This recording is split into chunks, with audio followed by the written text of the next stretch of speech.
This is Roger Rail. Hi, Roger. Roger's been taping lots of other people, but nobody ever tapes Roger. How do you feel about that? I sometimes tape myself. Do you? That's kind of kinky. We're live right now, dude. Oh, okay.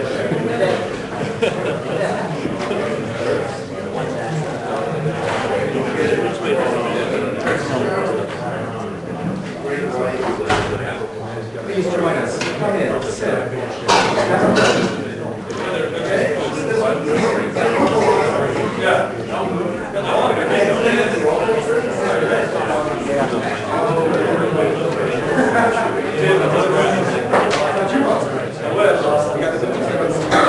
Last night I was at a PMI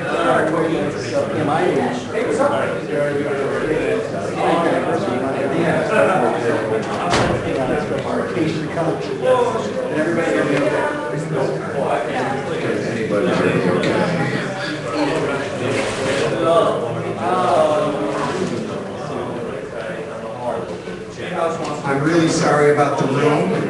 I'm really sorry about the cookies. But I am not really sorry about the four, count them, four awesome entrepreneurs that we brought together today for the December issue of A2Newtech. That's it?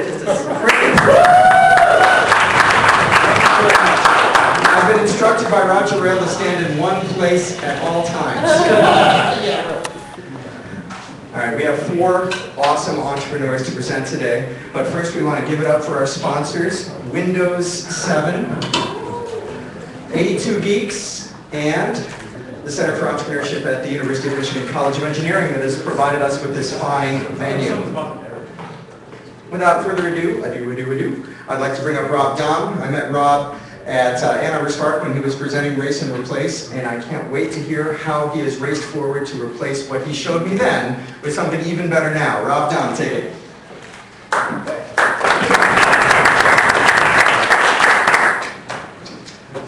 Well, do you guys think that this is necessary? I do. Okay. Well, guys, I got a pretty fun venture to share with you.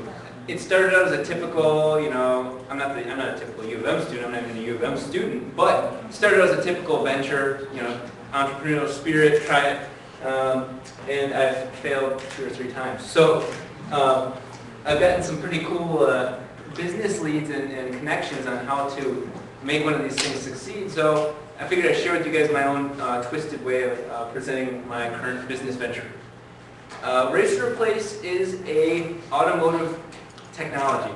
What I'll be presenting to you isn't a typical 12-slide investor pitch, because I'm not looking for investors at this point. I just wanted to share with people what I've got going on. Like I said, it's automotive related, and it's particularly related to selling car parts while people are watching relevant videos. So everything all summed up in one thing. If you're watching a video and this guy holds up a turbocharger, a performance part for your car, that turbocharger then shows up for sale next to the video. So, real simple idea, increases impulse buy. The technology is simple to make. I mean, half you guys, if any of you guys are programmers, you can make it in a couple minutes. That's not the hard part of this project. The hard part of the project is customer adoption. So I want to share with you guys some of the creative ways I've worked on getting a slow customer to adopt a new technology.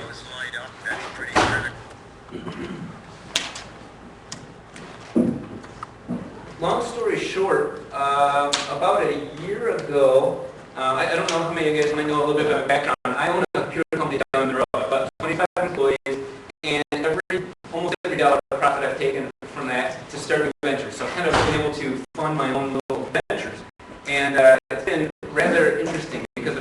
people are very naive.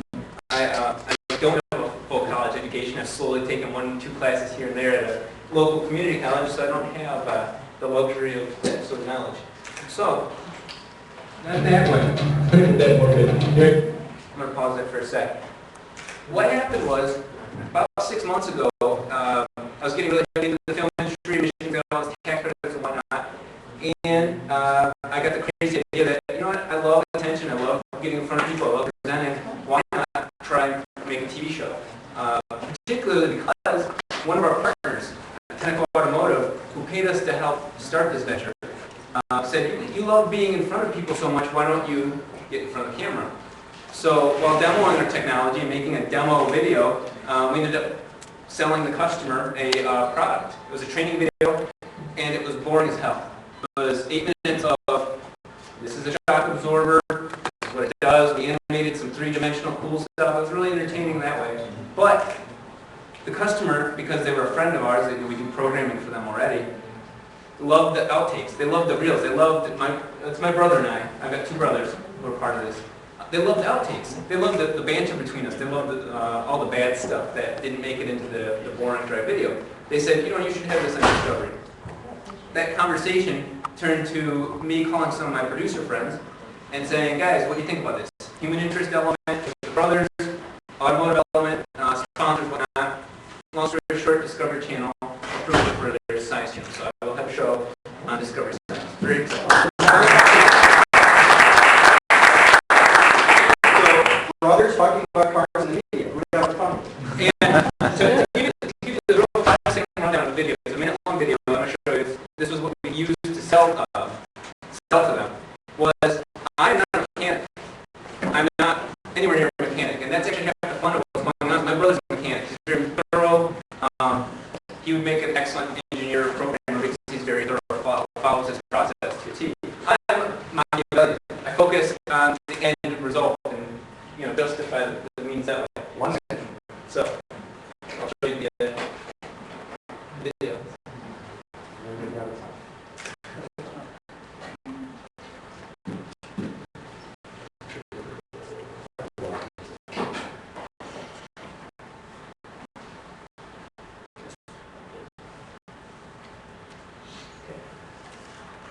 Now that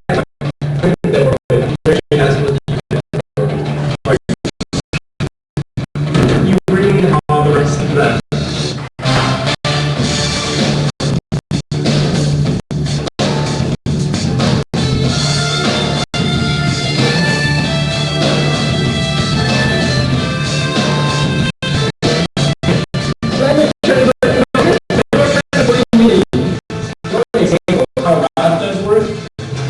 Like this, it has 5 screws.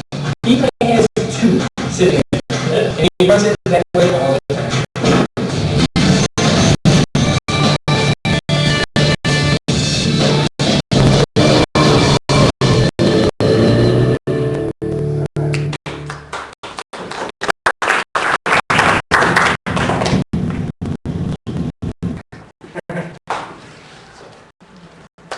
Questions for Rob?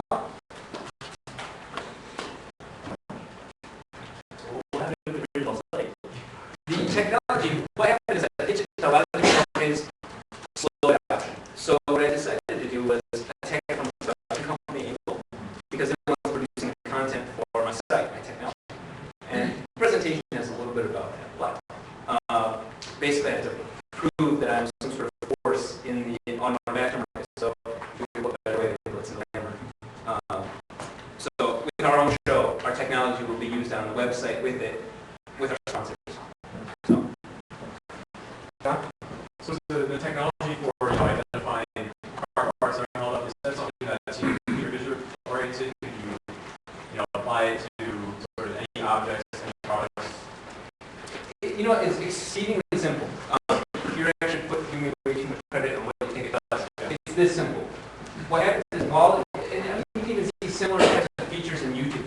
We're just applying it in a sales environment that at certain points during the video, you have to put towards that timeline that, hey, this part's going to be featured during that time. So it's just queued up essentially at different. Real simple, nothing amazingly. These are affiliate marketing links? Yes, the sponsors of the video, the particular project being paid play, we show technical parts, technical affiliates of the site.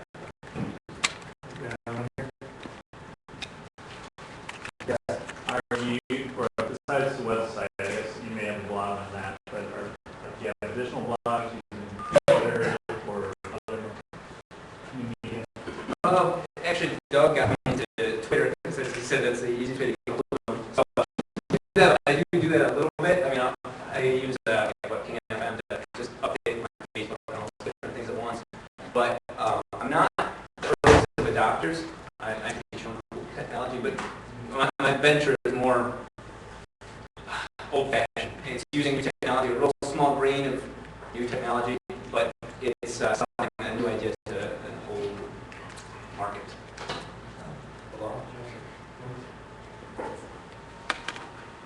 Peter? All right, let's give it up for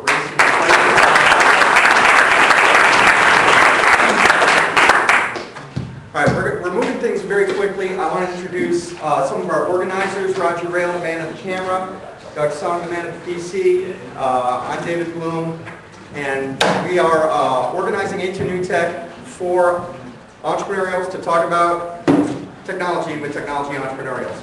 So think of good questions. Help these guys out. Ask them the things that are going to make them stronger and better and make them more appropriate for you to actually do business with them. So if you have a question about the technology, about the business, about the organization, about Bilal, any questions you got, this is the second 5 minutes. The first 5 minutes is, of course, the talk. Amar comes from Boston, where his application is actually illegal. So he immigrated to Michigan, where he's a fourth-year comp sci student, in order to do Drankbank. Tell us all about it, Amar. You guys can all hear me in the back? Yeah, good. So thanks for the introduction. I'm actually a double major in computer science and economics here at Michigan, but as a result, I'll be here for 5 years instead of 4. My parents aren't very happy about that. So in my third year, I started a website called www.drankbank.com. And basically the original concept behind Drankbank was, hey, let's just get drunk for cheap, because it's really expensive to go out to bars sometimes on a college student's budget. And my venture actually started out of something illegal. I had a fake ID, my friend had a fake ID, and we started commenting about how expensive it was to go out. And since none of our other friends were 21 at that time, we weren't in the know about where we could go to get cheap drinks and not spend $30 or $40 a night. So we came up with Drankbank, and we were 20 years old at the time, didn't know anything about startups whatsoever. So we said, okay, we're just going to build a website. It's going to be cool. It's going to be useful. We're going to put ads up, and hey, we'll have a successful startup before we know it. Unfortunately, that's not exactly the way things worked out. We did get this as our first iteration, as you see here. And what we're really proud of is kind of how easy it is to get the useful information that users want out of it. And I'm going to take you through that a little bit. We're going to go to Ann Arbor because that's probably the most relevant to this presentation. So as you can see here, as soon as you browse for Ann Arbor, it brings you to basically all the bars that we have in our database right now in Ann Arbor, and it sorts them for you from the most specials all the way to the least specials.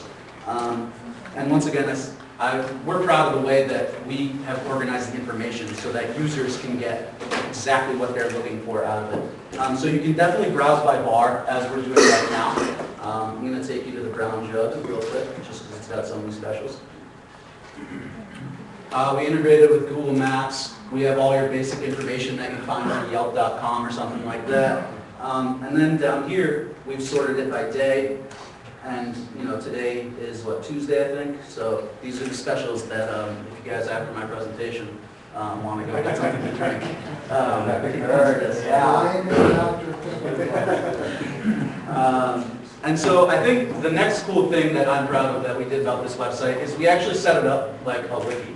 So users, basically we can source the information, we source the original information, but as bars change their drink specials, we basically allowed our users to change our content for us. And you can see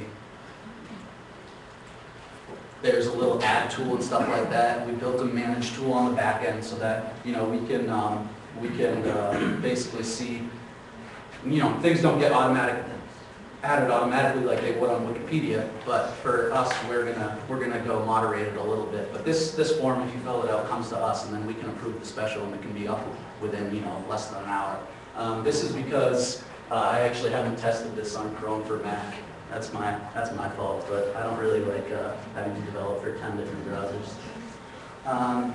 So that's the website in a nutshell. It's pretty simple right now. But right now, it's really not a viable business. It's not going to get enough traffic in its current state to be supported by ads and stuff. So what we're trying to do is we're trying to change our model. Our new goal is we want to merge social networking with user reviews. So we want to make Drankbank a website that's a lot more like Yelp, except we're going to leverage Facebook Connect. That's our plan as of right now. So that when you come to a website, this has got the most information about bars than any other website out there right now does. And what we also want to do is we want to, as I said, merge social networking user reviews. So we think that when somebody leaves a user review, well, that's great if you read an anonymous review, but you don't know who's leaving it. It could be the bar owner, it could be a bar competitor, it could be somebody with opposite taste that you have. So what we want to do is we want to leverage basically Facebook's graph through Facebook Connect. 1 minute. And we want, when you come to this website, to see, okay, exactly which one of your friends in your social network has reviewed what bars. That's kind of our new focus. And we want to become a platform so that you can actually basically choose to follow the bar like you could on a Twitter or on a Facebook, and become a platform for basically nightlife to user interactions. Right now, though, it hasn't taken off, and that's kind of what I want to talk about right now for entrepreneurs who are thinking of starting their own company. So for web-based startups, in my opinion, you have two types of risks. You have technical risk, and you have marketing risk. And there's also time risk. There's also time risk, yes. All right, well, I'm out of time, so I'll open up the questions now.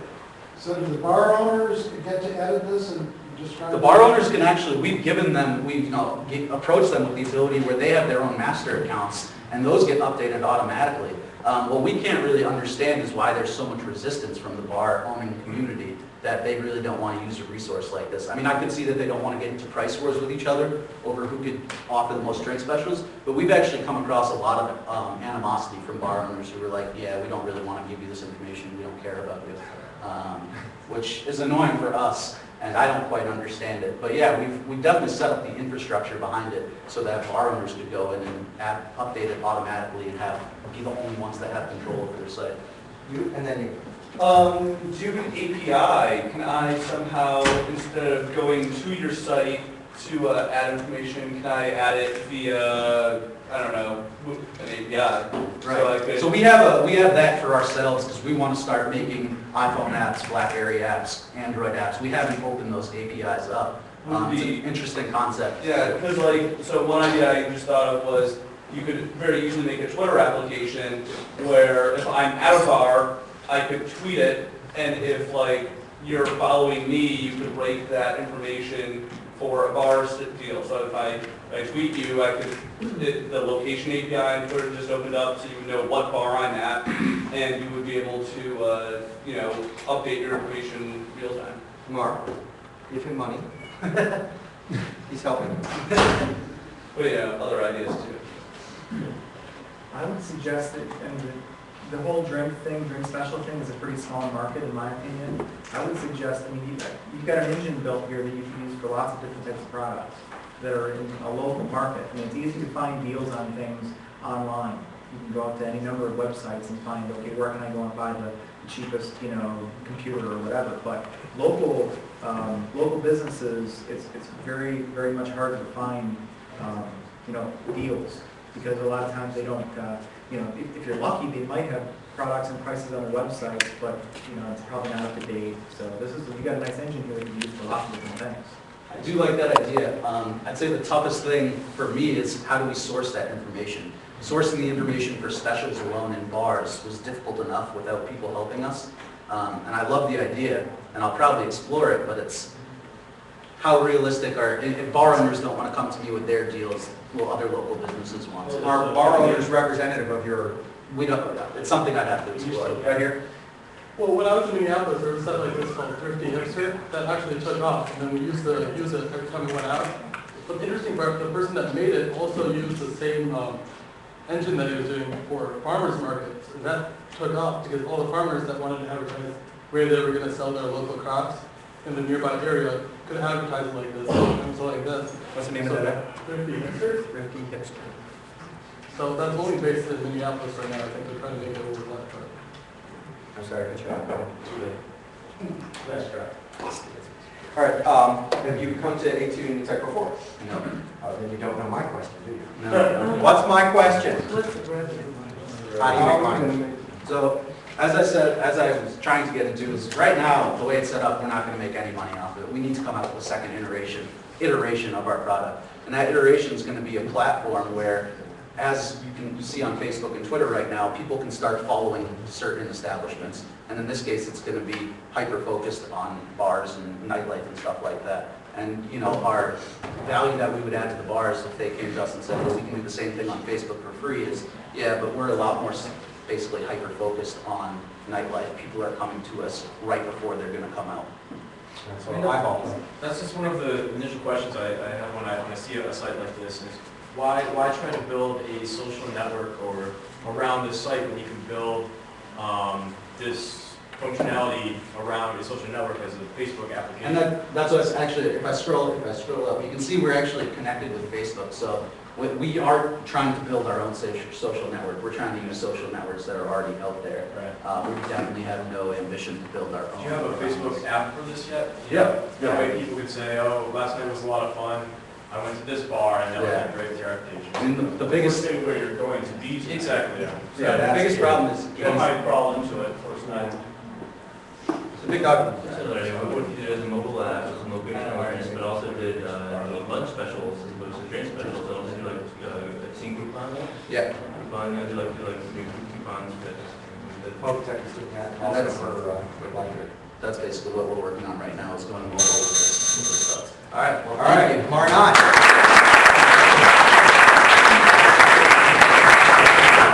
All right, it took a moment, but Amy Clinky arrived with our snacks. Let's hear from Amy.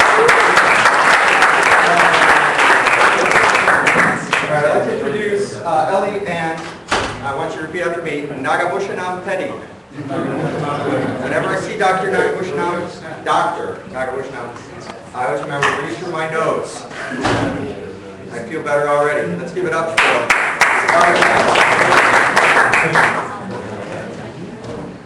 Hello everyone. Thank you. As David said, I'm a doctor by training, and I'm one of the founders of Saagara, Better Healthcare at Your Fingertips. Sure. So what do we do at Saagara? When I was a doctor, I had one problem. I realized that we treat chronic conditions very poorly in medicine. We only treat the symptoms, not the cause. And, for example, hypertension. We treat the high blood pressure with diuretics, with ACE inhibitors, beta blockers. Not lowers your blood pressure. So the cause is stress, poor diet, lack of exercise. And that's where Saagara comes in. We're creating a personalized, sort of holistic personal health management system. That's what we're doing. As you can see, we have three services here. One, personalized medical information, personal health records, and training tools. Two of these services, the personalized information and the personal health records, are rather basic services. They're designed to increase awareness and to help people promote a sense of greater responsibility about their healthcare. Now, the training tools, on the other hand, are where we will actually modify people's behavior. And these training tools can work on any kind of mobile applications. Mobile platforms such as smartphones. And the proof of concept of this, we released our very first pranayama. That's an iPhone application. Now. Yeah. Okay. Yeah, so Prime, we just launched it a couple weeks ago. Actually had a launch party to celebrate downtown. I don't know, maybe some of you had heard of it or into it. But yeah, so Pranayama is just one of the 3 modules that we're using for this holistic platform. Basically, the idea is, yoga and meditation, things like that are good for you. But how do you incorporate it into your daily life, and how do you make it convincing enough that it's not just for yoga people, it's for everybody. Well, the idea is it's these really simple guided breathing exercises, which you get more oxygen in your system by breathing more efficiently, and then you can become more relaxed, and you can prevent all these different diseases like hypertension. And so basically, what this does is it has these exercises that use animations and guided musical tones for each of the breathing stages, and so it becomes this really simple, intuitive, structured program to improve your breathing habits. As a result, things like hypertension, migraines, depression, things like that, stress-related diseases can very much be reduced or prevented because of these slow breathing techniques. So we're going to show you a demo. You'll probably recognize my voice on it, just to guide you through so you can see how it works.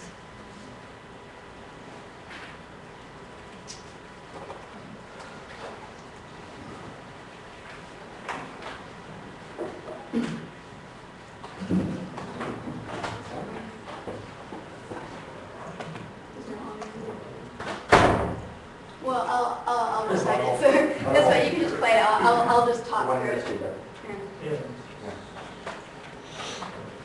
So basically, it's got this screen, beginner, intermediate, and advanced with the 3 different levels.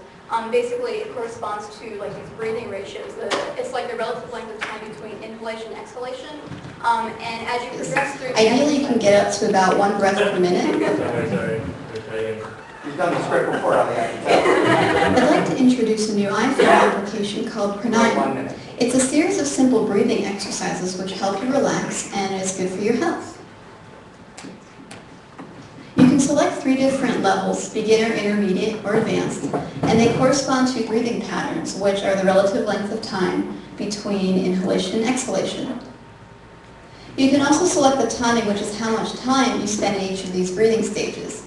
Ideally, you can get up to about 1 breath per minute, but that takes a little bit of practice. So we're just going to start at the beginner level.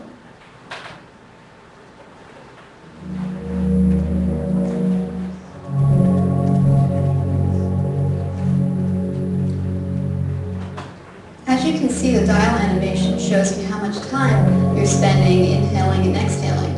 There's also distinct musical tones for each of these stages, so it's very intuitive. So anyway, you have to cut it short, but that's basically our app. What's the rest of the video if there's something significant that follows this point? Okay. Well, let's Or fast forward it the over. other animation. To follow along.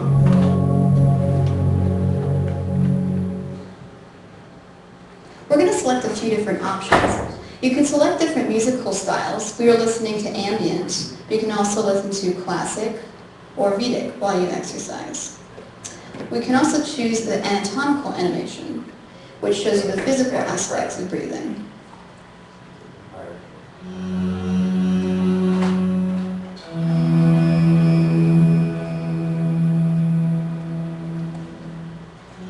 As you can see, there are arrows that show you to inhale through your nose and out through your mouth. You can also see that the animation uses the diaphragm to breathe. The other cool feature is that you can slide this transparency tab so you can see what the organs look like from the inside. To see both at the same time, just slide the transparency tab right in the middle. All right, is everybody breathing along with the video? Yeah. Right here.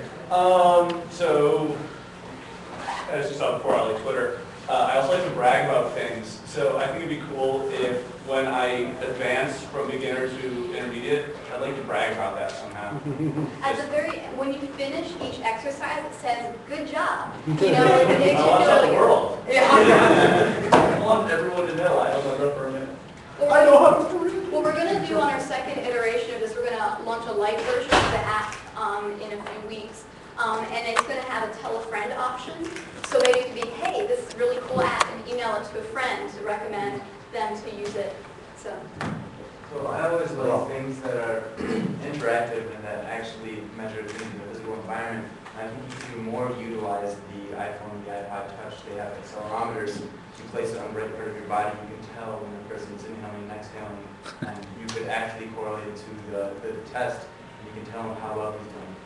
And I really want to keep that to myself. But I think you guys actually. There's a lot of apps, some apps which are trying to do that at the moment. Really? Yes. The music They school don't at the U of work M very has well. made a musical instrument. Where the breathing, getting the breathing, when you breathe in and out, those apps are finding the accelerometer doesn't work well enough to do it. You lay it down or you put it on your body. I'm not thinking about actually using the microphone or breathing on put it right here. A lot of people breathe paradoxically. That's the other problem. So when you're coughing, how does that affect so you really can't use accelerometers that way. We prefer the more guided approach, where we show you how to breathe correctly, we give you the music. If you notice, there are different musical notes for inspiration and expiration. The idea is you get conditioned to sing. Steve? I was just saying. Oh, hi. How does it make money? One, we have the subscription service, which we're developing at the moment. Two, we're already releasing on our iTunes App Store, and we're getting sales from there. And also built up a customer base for our subscription service when we're ready. But when the subscription runs out, I can still breathe, right? Oh, I was just going to add, if you add the picture of the people breathing, you should, as a yoga person, you should add the chakras into there so people know what chakra they're touching when they're doing the breathing. And I know that a lot of yogi people would actually find that interesting and useful. Probably no one else in this room. Over here. When you started, I got the feeling that you were a holistic medicine company that happened to have an iPhone app, but by the end it sounded like you were an iPhone app company that happened to do holistic medicine. What we're trying to do is make holistic medicine accessible by the most common platform everyone has, smartphones. Okay, we want to create the entire system where we're using a foundational approach to healthcare. You improve someone's breathing, you improve someone's diet, you improve someone's exercise. Then you're going to be able to treat their diabetes a lot better, their chronic heart disease a lot better. And these are just the foundational applications we're developing. We'll have other applications for insomnia, chronic pain, like this. This was our first product, mind you, and so we started with an iPhone app, but we're expanding to the broader thing that we talked about, the subscription service, the broader, the different modules. So. Over here. What do you get with the subscription service? What do you get with the subscription service? You know those three services we mentioned earlier, those training tools, which will be the entire foundational approach. You'll get the ability to store your personal health records and tailored medical information to you. Now, those training tools will also keep a log of everything you do and will advise you on, depending upon your medical conditions, what the best programs to follow are. One more. It seems like you guys are trying to, you talk about people with kind of these chronic health issues. Yes. But it feels like a product like this is already geared towards people who are health conscious and kind of care about kind of their well-being already, kind of the yoga group and people who actually take part in these. So how do you go about targeting the people who you feel really benefit from a product like this? The initial approach was, initially, until we built our entire subscription service, we're trying to use the iPhone app and everything like that to generate revenue. Well, once we have the entire subscription service, we want to target health insurance companies, show them, provide it to big enterprises, okay? Show them if you use our service, you can actually reduce the cost of your medication and all this. And from there, we want to provide an incentive to people via the health insurance company to use our service. Last question. You said something that sounded like give people medical advice based on their health conditions. Doesn't that open you up to like FDA and... We won't be giving medical advice based on the health conditions. We'll be telling them what tools will be helpful for them to use. Seems like a fun line.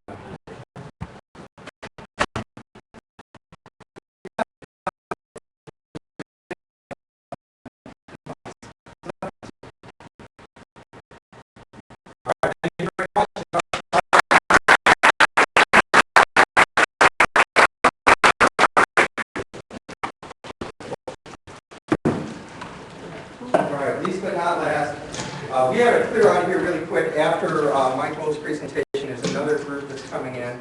So let me hit the money shot here. Mike, I've known Mike for about 16 years. We met at the Michigan Internet Council, the progenitor of IT Zone, which is the progenitor of Spark. Mike is a serial entrepreneur and all kinds of other serial things. Let's give it up for Mike Gould of Laser Lunchbox. Last January, I was contacted by this very person here to do a light show for a music thing he was doing at a convention called Penguicon. Penguicon is a combination science fiction open sourceware thing. So we set up we built a bunch of laser devices. We built them into lunchboxes. Yes, lunchboxes. Why lunchboxes? They're cheap. They're the right size. They're made of metal. They're the cheapest metal box you can get. The light show with some lasers, with some video sorts of things going on. And we had a wonderful time. And so then I thought, well, why don't I get some press and maybe make a few bucks? So I wrote an article for Make Magazine. And that article is in this current issue, available at your newsstands even as we speak. So these are the pictures that I sent to Make saying, would you like me to write an article? They said, sure. These are the lunch boxes that we built the stuff into. That's what they look like when you open them up. Bunch of motors, mirrors, power supplies, lasers. That warped plastic thing is called a lobulator. That's what a laser looks like these days. It's the same sort of thing you put in your laser pointer kind of thing. You can buy a laser pointer, tear it apart, get the module, build this sort of nonsense. So that was a lot of fun. We power everything from 12 volts, which makes it extremely portable. These are some more of the diagrams that I sent to Make. They used some of them and they handed them over to their artist who also did some very cool Illustrator files based on the devices. That's the power supply that runs everything. When we're not in battery mode, that shows how the diffractorator works, which is that green thing over there. Because it's 12 volts, you can take it to camp. This is our camping tarp sitting on. We're doing light shows in the middle of the woods. Not that you should, but you can. This is my partner Wayne and myself goofing around with a bunch of lasers in our garage, my garage. I'm diffracting a blue laser with a glass of wine. Nose t-shirt. So we decided, sure, we'll do some stuff at Mini Maker Fair. This is our booth there. We were Illuminatus 30 years ago when we were doing regular light shows with slide projectors and overheads and liquids and all that stuff. This is what we call a molecular disruptor. This is built into a 1930s slide projector. I don't know if you've ever tried, but it's very difficult to aim a lunchbox. What can you aim? Well, you can aim spotlights and you can aim slide projectors. So our second generation are being built into this. So Make said, that's very cool. We're going to send you to Maine to this thing called PopTech, which is sort of like the TED conference. And I represented them doing laser light shows in a little room off to one side. And everybody dug it. Not everybody came, so I went to parties at PopTech. This is in a restaurant. I just set up these same two lunch boxes. That's a tent behind the restaurant where I did some light shows.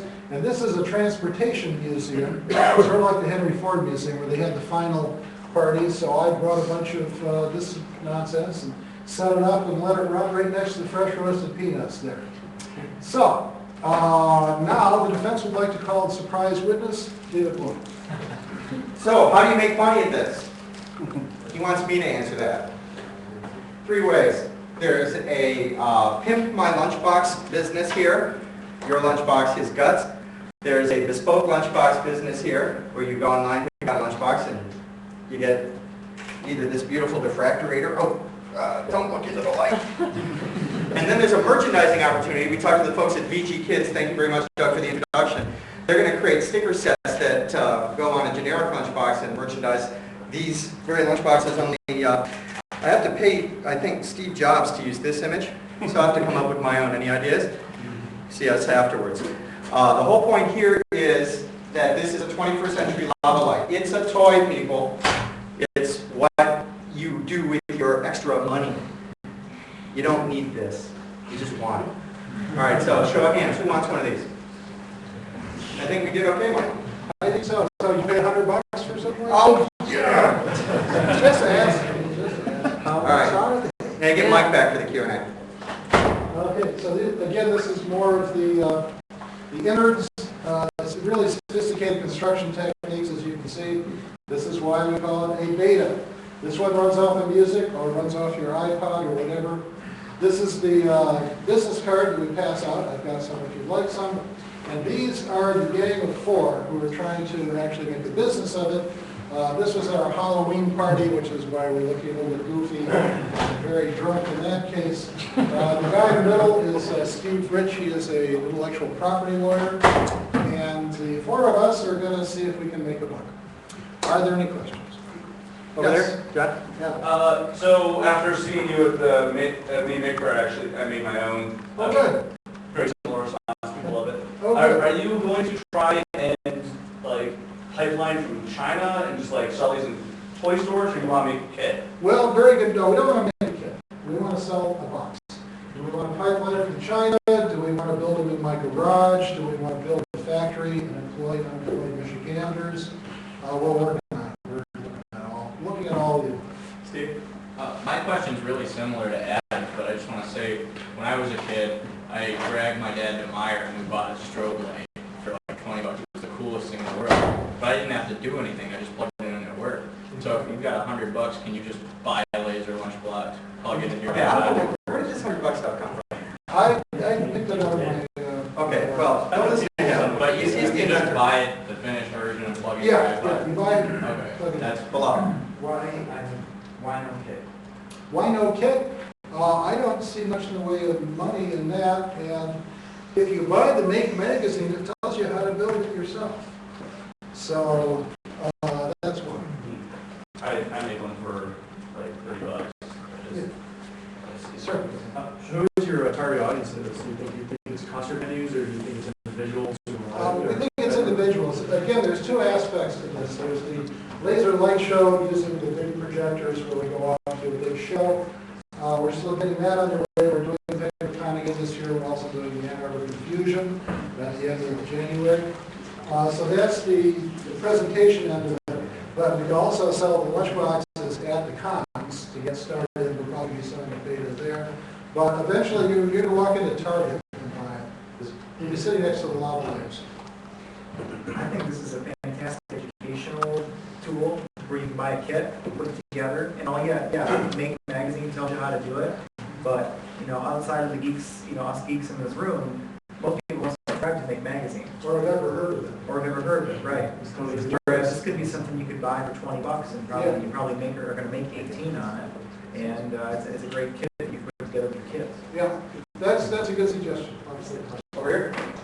So you take the Burning Man Festival. Those are the people who want it. Oh, absolutely. Oh, absolutely right. Okay, now let's get back to And the there's other excuse question. to Burning Man. Yeah, because A2Newtech is about helping entrepreneurs, I'd like to do a little mini focus group. Tell me what it costs. Be serious now. Write it down on a slip of paper, pass it forward. Don't look at your neighbor's work. Do this. If this is something that's interesting to you, you're going to help out this entrepreneur here. Because he throws out $100 like he knows what it costs. We don't know what it costs. So tell us what it costs here, what we would pay. what you would pay. And keep in mind that a lava light cost $59.95 in 1970. And there's still thousands of them. You can walk into Target and still buy them. Yes. Yeah, thereabouts, but it doesn't light up the whole room. No, lava lamps are really cool. I got it. So we have to clear our list. We had a little bit of a scheduling mismatch. One more round and then we're out of here. The lasers that you use, what are the dangers involved? There are totally dangers. Don't try this at home. You'll poke your eye. The commercial model will be a 5 milliwatt jockey, which is approximately the same sort of thing. Well, actually, that's about 50 milliwatts. Yeah, it's DJs. But the 5 milliwatts